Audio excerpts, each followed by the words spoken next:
Hello students, कैसे हो आप सभी लोगों का स्वागत है वोल्केनो आईएएस के इस प्लेटफॉर्म पे। स्टूडेंट्स, अगर हम बात करें इस लेक्चर की तो ये हमारा इन्वायरमेंट सीरीज़ का लेक्चर है, जिसके अंदर हम इन्वायरमेंट से रिलेटेड जो आपके क्वेश्चंस हैं, क्वेश्चन एंड आंसर के थ्रू जो यहाँ पे हम जो सब्जेक्ट हैं उनको रिवाइज कर रहे हैं। अगर हम बात करें स्टूडेंट्स, इससे पहले हमने आज़ादी सीरीज लॉन्च की थी, जहाँ पे हमने मॉडर्न इंडिया हिस्ट्री, जो मॉडर्न हिस्ट्री है आपका पार्ट है यूपीएससी के सिविल सर्विस के एग्ज़ाम का जो एक इम्पोर्टेंट पिलर है, तो उसके बारे में हमने आज़ादी सीरीज़ के अंदर डिस्कस किया था। 15 जो वहाँ पे लेक्चर हमने अपलोड कर दिए हैं आपके आज़ादी सीरीज़ के अंदर में। यहाँ भी आपके 4 लेक्चर जो हैं वो अपलोड हो चुके हैं इन्वायरमेंट से रिलेटेड। ऐसे ही स्टूडेंट्स आपके जो सभी सब्जेक्ट हैं, जिनमें हम बात करें कि जो आर्ट एंड कल्चर है, जो एंशिएंट हिस्ट्री है, जो मेडिवल हिस्ट्री है, इसके अलावा अगर हम बात करें कि जो ज्योग्राफी है, और जितने भी पार्ट हैं करंट अफेयर से ओरिएंटेड जो आपके क्वेश्चंस होंगे, इन सभी क्वेश्चंस को आपको यहाँ पे हमारे यूट्यूब चैनल के ऊपर में आपके लिए अपलोड किया जाएगा। स्टूडेंट्स, कोई भी सब्जेक्ट को रिवाइज करने के काफ़ी तरीके होते हैं। इसके अंदर में अगर हम बात करें, क्वेश्चन एंड आंसर फॉर्मेट के थ्रू भी आप जो सब्जेक्ट हैं उनको रिवाइज कर सकते हो। इसी के लिए आपके लिए हमारे जो वोल्केनो आईएएस प्लेटफॉर्म के द्वारा डेली क्विज भी आपके लिए चल रही हैं। तो आप उन डेली क्विज जो लेक्चर्स होते हैं, डेली शाम को आपके लिए जो डेली जो करंट अफेयर या स्टैटिक पार्ट से रिलेटेड जो टॉपिक होते हैं उनको वहाँ पे अपलोड किया जाता है। उसके अंदर उस टॉपिक से रिलेटेड जो भी एक्स्ट्रा इन्फॉर्मेशन है वो भी आपको बताई जाती है उस लेक्चर के अंदर में। तो आप हमारा daily question and answer based जो क्विज है उसको ज़रूर देखिए, उससे आपको आपकी प्रिपरेशन में ज़रूर हेल्प मिलेगी। इसके अलावा स्टूडेंट्स, आप लेक्चर्स हैं एनसीईआरटी से इन सबको कवर कर रहे हैं, तो आप उनको भी देखते रहिए। आज का जो डिस्कशन है उसको स्टार्ट करते हैं। तो अगर हम बात करें स्टूडेंट्स फर्स्ट क्वेश्चन में यहाँ पूछा गया है कि जो वेस्टर्न घाट में जब आप ट्रैवल करते हो तो आप वहाँ पे कौन कौन से ऐसे जानवर हैं जिनको देखते हो। बेसिकली क्वेश्चन का मेन पर्पज़ ये है कि आपको अवेयर होना चाहिए कि वेस्टर्न घाट में कौन कौन से जो जानवर हैं इनमें जो बताए गए हैं। क्वेश्चन में इसी तरीके से पूछा जाता है मैक्सिममली।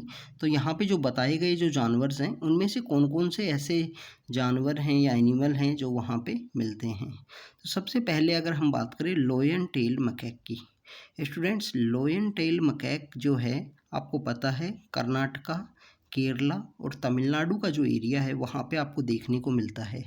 ये वो मकैक हैं जो बेसिकली यहाँ पे जो रेन फॉरेस्ट वाला एरिया है जहाँ पे अच्छी बारिश होती है, और यहाँ पे जो पेड़ों की जो कैनोपी होती है वो काफ़ी ऊपर चली जाती है। इसके बिहाइंड इसके लिए हमने वेट इक्वेटोरियल फॉरेस्ट है या एवरग्रीन फॉरेस्ट वाले जो एरिया हैं उनके बारे में रीड किया था कि यहाँ पे पेड़ों की जो कैनोपी है वो इतनी हाइट पे क्यों होती है। तो उसके बारे में हमने देखा था कि जहाँ पे बारिश ज़्यादा होती है वहाँ पे पेड़ों में आपस में कंपटीशन होता है सनलाइट को गेन करने का, कि मैक्सिमम जो सनलाइट है वो कोई भी पेड़ है वो गेन करे। यहाँ पे आपको एक और चीज़ देखने को मिलेगी स्टूडेंट्स, जो एवरग्रीन फॉरेस्ट हैं या वेट इक्वेटोरियल वाले फॉरेस्ट हैं, वहाँ पे आपको देखने को मिलेगा कि जो पेड़ हैं इनके बीच में आपस में कंपटीशन होता है, एक तो सनलाइट गेन करने का। दूसरा आपको इम्पोर्टेंट चीज़ ये देखने को मिलेगी, जैसे आप देखिए कि अगर हम बात करें कि जो डेसिडियस फॉरेस्ट है वहाँ पे एक सीजन होता है कि सभी पेड़ों के पत्ते गिरेंगे, इस समय में फल आएंगे, इस समय में फूल खिलेंगे। इस तरीके का जो सीजन्स होते हैं यहाँ पे आपको वेट इक्वेटोरियल में, यहाँ पे इक्वेटोरियल फॉरेस्ट में, इक्वेटोरियल जो रीजन है वहाँ पे या एवरग्रीन में आपको देखने को मिलेगा। हो सकता है कि कोई पेड़ यहाँ पे हो उसके फल आ रहे हैं उस समय में, हो सकता है कि यहाँ इसके फूल आ रहे हैं, हो सकता है कि कोई पेड़ इस समय ग्रो हो रहा हो और उसके पत्ते गिर रहे हों। तो इस तरीके का आपको डिफरेंट डिफरेंट एक्टिविटीज एक साथ देखने को मिलेंगी। उसके बिहाइंड में रीज़न ये है कि डेली वहाँ पे रोज़ वहाँ पे बारिश होती है, और बारिश होने की वजह से वहाँ पे through out the year, completely year जो टेम्परेचर है, जो यहाँ पे जो अगर हम बात करें कि जो वेदर का जो सिस्टम है वो through out the year uniform होता है, उसमें लिटिल बिट भी चेंज नहीं आएगा।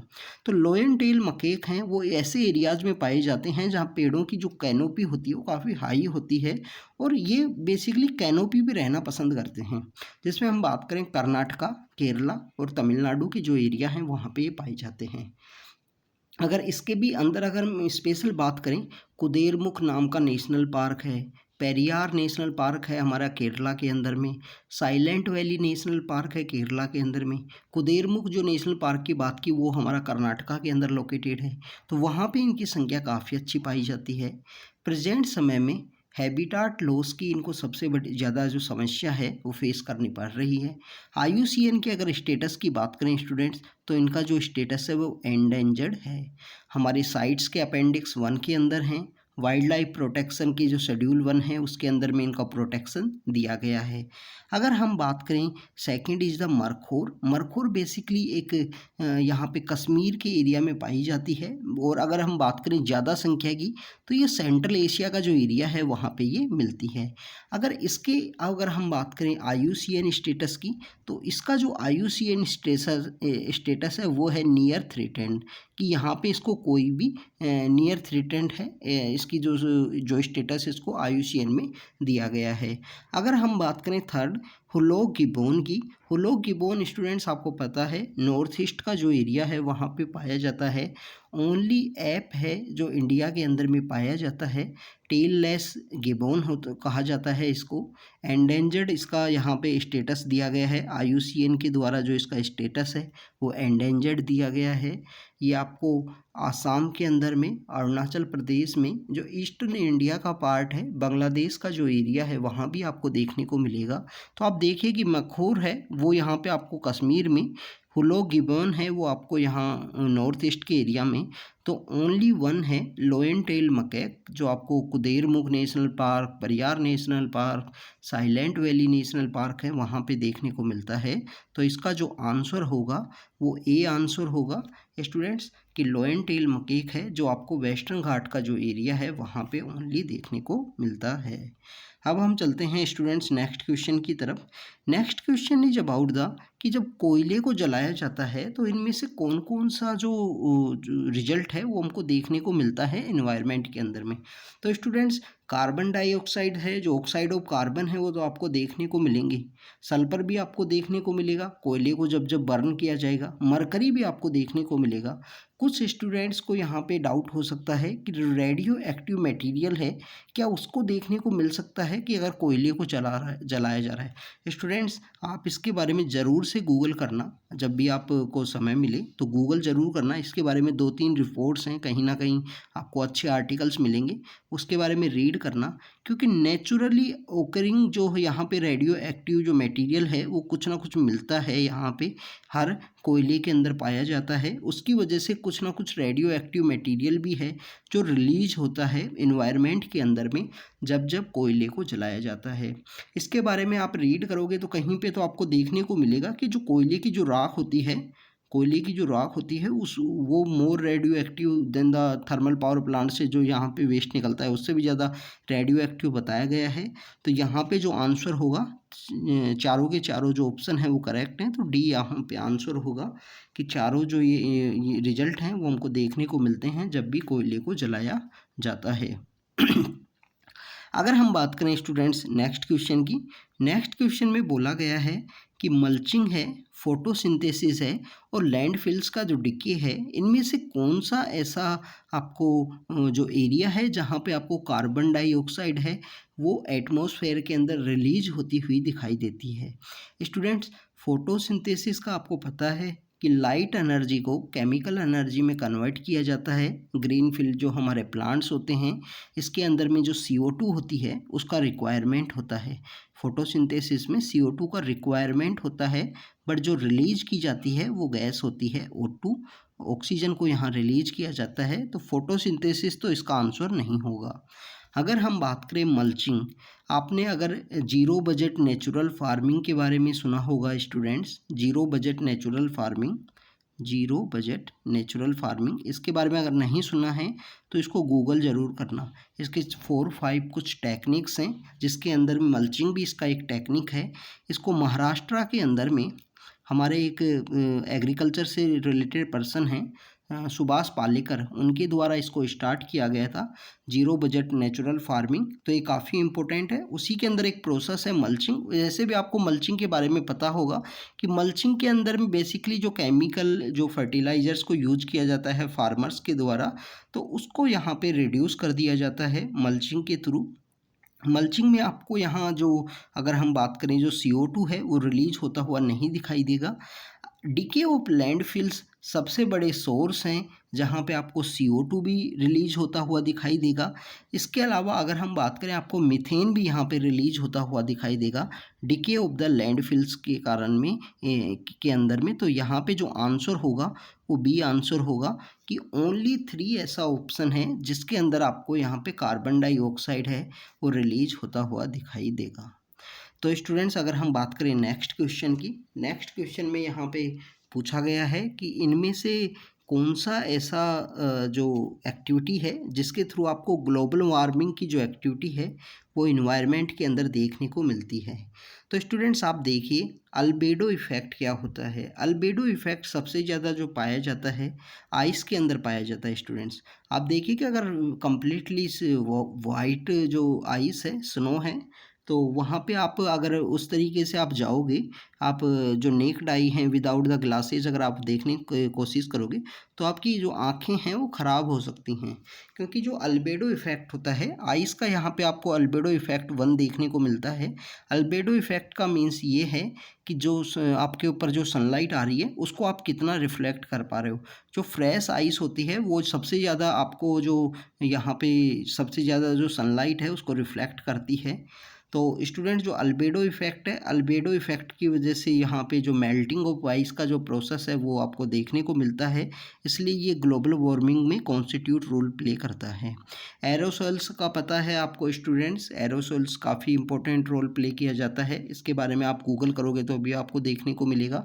वाटर वेपर जो सबसे इम्पोर्टेंट गैस है हमारे यहाँ पे ग्लोबल वार्मिंग को इंक्रीज करने में, इसको ग्रीन हाउस गैस के रूप में भी रखा गया है। वाटर वेपर को काफ़ी ज़्यादा कंट्रीब्यूट करती है और वो इम्पोर्टेंट भी है स्टूडेंट्स। कुछ इसका रोल वाटर वेपर का जो प्रेजेंस है हमारे एटमॉस्फेयर में उसका यहाँ पे रोल काफ़ी ज़्यादा इम्पोर्टेंट है। तो यहाँ पे जो आंसर होगा वो आपको तीनों यहाँ पे देखने को मिलेंगे। आप अल्बेडो इफ़ेक्ट के बारे में अच्छे से रीड करना कि कौन कौन से मटेरियल का जो अल्बेडो इफ़ेक्ट है ये आपको 11th एंड 12th की जो एनसीईआरटी है उसके अंदर भी एक बॉक्स बना हुआ है, वहाँ पे बताया गया है आइस का 1 है कौन से। आप देखिए कि जो इस तरीके से बोला जाता है कि जो ब्लैक क्लॉथ हैं, ब्लैक कलर के जो क्लॉथ हैं वो जो है सनलाइट को एब्जॉर्ब कर लेते हैं। तो उनका जो यहाँ पे अल्बेडो इफ़ेक्ट है वो कम से कम देखने को मिलता है। एब्जॉर्ब करने की वजह से यहाँ पे जो सनलाइट है वो वापस से रिफ्लेक्ट नहीं हो पाती। बट यहाँ पे जो वाइट आइस है, सफ़ेद जो बर्फ़ है, बिल्कुल जो फ्रेश आइस है वहाँ पे आपको देखने को मिलेगा। उसका जो अल्बेडो इफ़ेक्ट है वो आपको सबसे मैक्सिमम देखने को मिलता है। अब हम चलें स्टूडेंट्स नेक्स्ट क्वेश्चन की तरफ। नेक्स्ट क्वेश्चन में पूछा गया है कि हमारा जो ईस्टर्न कोस्ट है वहाँ पे ये कुछ जो साइट्स हैं जो लोकेटेड हैं, उनमें से कौन सी साइट हैं जो ईस्टर्न कोस्ट पे लोकेटेड हैं और मैंग्रोव फॉरेस्ट के लिए काफ़ी ज़्यादा इम्पोर्टेंट हैं। तो भीतरकनिका के बारे में तो स्टूडेंट्स आपको पता है कि भीतरकनिका जो है वो ईस्टर्न कोस्ट पे लोकेटेड है और मैंग्रोव की साइट है। अगर हम बात करें कि जो पीचावरम है, पीचावरम तमिलनाडु के अंदर लोकेटेड है और ये भी मैंग्रोव्स की साइट है। तो 1 एंड 2 यहाँ पे करेक्ट होगा। अगर हम बात करें कोंडापुर की, कोंडापुर इन द कर्नाटका के अंदर है। पहली बात तो ईस्टर्न कोस्ट पे नहीं है स्टूडेंट्स, कोंडापुर जो है कि वो कर्नाटका के अंदर लोकेटेड है और ईस्टर्न कोस्ट के अंदर नहीं आता है। उडुपी डिस्ट्रिक्ट के अंदर आपको ये देखने को मिलेगा। कहीं कहीं पे यहाँ पे सी यूज किया गया है, इनके लिए जो वर्ड यूज किया गया है, कहीं कहीं पे इसको के बताया गया है। कोई कुंडापुर नाम से ये जो जगह है वो पर लिखा गया है इसके बारे में। तो यहाँ पे दो आंसर होगा 1 एंड 2 होंगे। तो यहाँ पे जो आंसर है वो बी आंसर है। तो स्टूडेंट्स हमने मैंग्रोव फॉरेस्ट जो काफ़ी ज़्यादा इम्पोर्टेंट हैं उनकी जो इकोलॉजिकल इन्वायरमेंटल जो वैल्यू है वो काफ़ी ज़्यादा इम्पोर्टेंट है। जहाँ भी ये पाए जाते हैं बहुत सारी स्टेट गवर्नमेंट्स के द्वारा बहुत सारे इनिशिएटिव्स चलाए गए हैं जब मैंग्रोव फॉरेस्ट की जो संख्या है वो इंक्रीज़ की जा सके, जिसमें हम गुजरात गवर्नमेंट की बात करें या और भी बहुत सारी जो गवर्नमेंट्स हैं जिनके एफर्ट्स लगाए गए हैं। तो यहाँ पे हमने मैंग्रोव फॉरेस्ट के बारे में देखा, भीतरकनिका एंड द तो पिछावरम जो साइट है जो तमिलनाडु के अंदर है। हमने यहाँ पे albedo effect, aerosol and water vapour का ग्लोबल वार्मिंग पोटेंशियल के बारे में बात की।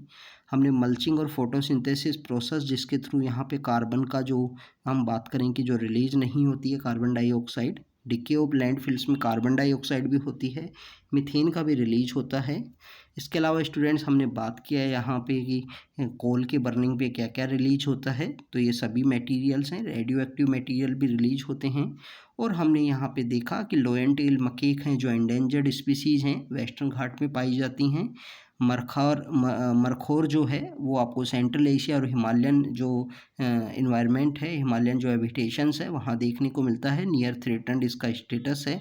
इसके अलावा हुलो गिबन जो नॉर्थ ईस्ट का एरिया है हमारा, और एंडेंजर्ड इनका IUCN के अंदर स्टेटस दिया गया है। तो ये सब हमने देखा स्टूडेंट्स। इसी तरीके से आपके लिए और भी वीडियोस लेके आते रहेंगे, आप इनके थ्रू रिवाइज कीजिए। जब भी आपको इनको रिवीजन करना हो वीडियो को, तो आप इनका जो वीडियो है, वीडियो की जब फर्स्ट टाइम देखो जब, तो आराम से देखना। अगर आपको जब रिवाइज करना हो तो 2x जो स्पीड का जो कॉन्सेप्ट है वो करके आप वीडियोज़ को देखिए। तो student thank you very much.